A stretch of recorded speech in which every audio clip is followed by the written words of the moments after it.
Greetings from Delhi Medical Association and eMedi News. Welcome to the show Chat with Dr. KK. We have with us Dr. Z S Meharwal, Director and Coordinator, Department of Cardiovascular Surgery at Fortis Escort Heart Institute. Welcome to the show. We are talking about the year 2013. What's new in the field of cardiac surgery? Well, cardiac surgery has seen a huge change in the last 40 years, starting from the so-called major conventional cardiac surgery to minimally invasive cardiac surgery and developments like left ventricular assist devices and cardiac transplant and also stem cell therapy. And in the area of minimally invasive cardiac surgery, we are doing routinely beating heart surgery and the valve repairs and replacement again using minimally invasive techniques. So let's talk about valvular replacement without the mid-sternal incision. You're doing it with the minimal invasive technique with the right-sided incision. What are the results of that? Well, basically, instead of making a medial sternotomy, you go through the right small thoracotomy, and the cannulation is through the peripheral arteries and the veins. The incision is very small.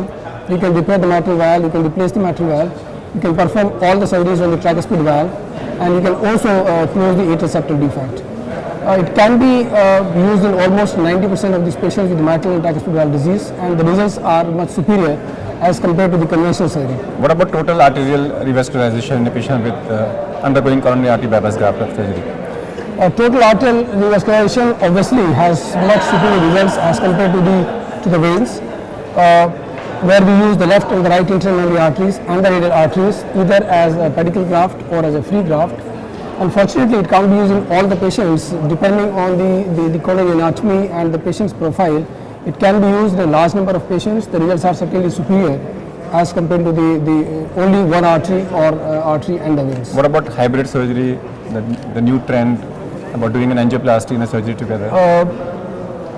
The left internal artery to the left descending artery obviously has shown a very good long-term patency rate of more than 30 years. So combining this with the stents in other area is one area which is being still evaluated. So the hybrid surgery where you do a lever to the LAD and the stents to other arteries is still being evaluated. And I think it might give good results in the short term and the long term, but we have to wait and watch. What about the lima with surgery and bioabsorbable drug-eluting stents in the other arteries? Yeah, obviously, if you can show that the bioabsorbable stents are as good as the radial artery or the veins in the long term, and doing the lima to the LAD and the stents in other arteries can certainly be a good option. Let me go away from your surgery. If you would not have been a doctor, what would you have been, a hero or something else?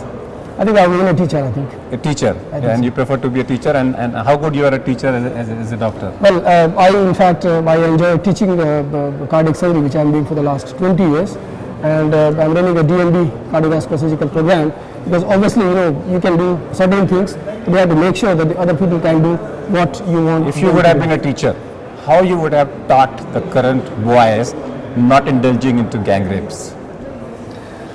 I think it comes to the moral teaching, and basically it starts from School age. From the time the child is born. Do you feel that school education should become compulsory so that these people, specifically those uneducated people, don't enter into that?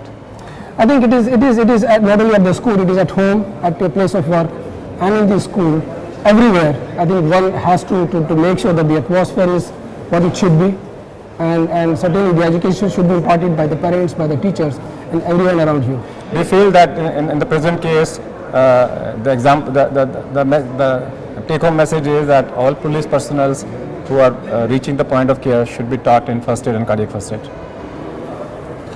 Anyone so that they provide first aid at the anyone who is dealing with the injured, roadside or anywhere, I think should have the basic information and the basic knowledge of first aid. I think so. So Dr. Meharwal is very clear that in cardiac surgery there are a lot of advances. You can go to a minimal invasive cardiac surgery. People are talking about robotic. People are talking about hybrids.